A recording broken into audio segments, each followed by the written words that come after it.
Penyiksaan lubang buaya, manipulasi Orde Baru.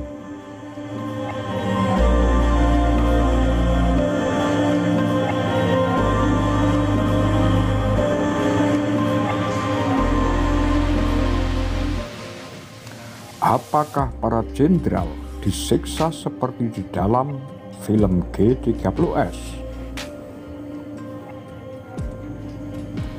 Menurut kesaksian Hendro Subroto, wartawan Perang Kawakan yang barangkali Anda tidak kenal sosoknya, namun dia adalah salah seorang saksi sejarah Gerakan 30 September 1965.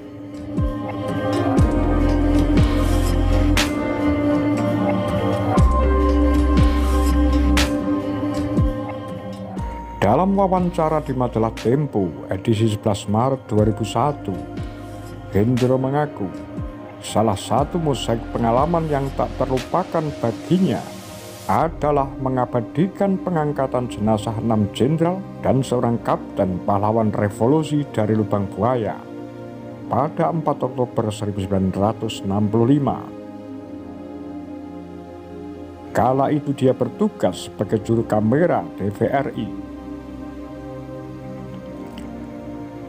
Puluhan tahun diam, akhirnya Hendro berani mengatakan apa yang dia lihat. Dia mengungkapkan beberapa detail yang menyimpang dari apa yang kemudian dipublikasi dalam sekian buku sejarah dan film-film versi Orde Baru. Tubuh para jenderal itu tidak disayat-sayat. Menurut almarhum Hendro, jenazah itu diambil 4 hari setelah mereka dibunuh.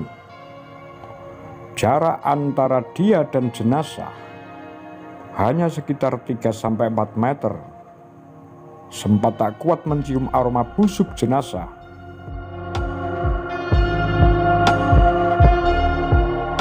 Ia melihat jenazah-jenazah itu dikeluarkan dari lubang buaya, lalu langsung dipindahkan ke dalam peti.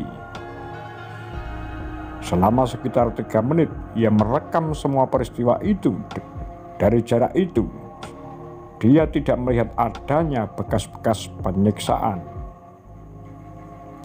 Hendro menyimpulkan, para jenderal itu tidak disiksa sebagaimana digambarkan di film-film dan cerita buku sejarah.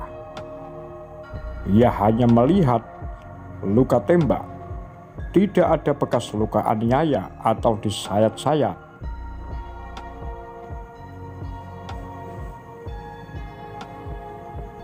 Orang mati karena penganiayaan dan penembakan akan menghasilkan kondisi jenazah yang berbeda. Paling tidak akan terlihat bekas-bekasnya, ujarnya. Orang yang meninggal karena dipukul dan dianiaya juga akan terlihat bekas-bekasnya pada jenazah. Begitupun dengan publikasi yang menyebutkan bahwa alat kelamin para jenderal itu disayat-sayat. Hendro membantahnya. Kala diwawancara, Hendro lalu masuk ke kamarnya dan mengeluarkan beberapa tumpuk foto hitam putih. Ia memperlihatkan salah satu foto. Alat kelamin jenderal ini tidak dipotong dan disayat-sayat, masih utuh. 7 jenazah itu memang telanjang saat diangkat. Hasil yang pasti, Hendro melanjutkan, orang bisa melakukan otopsi untuk menentukan sebab-sebab kematian yang lebih tepat. Sayangnya, hasil liputan Hendro pun dibumbui.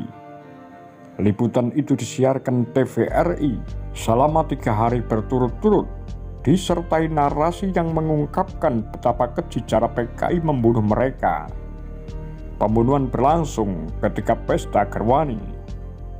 Begitupun dengan kelamin serta anggota tubuh para korban disayat-sayat.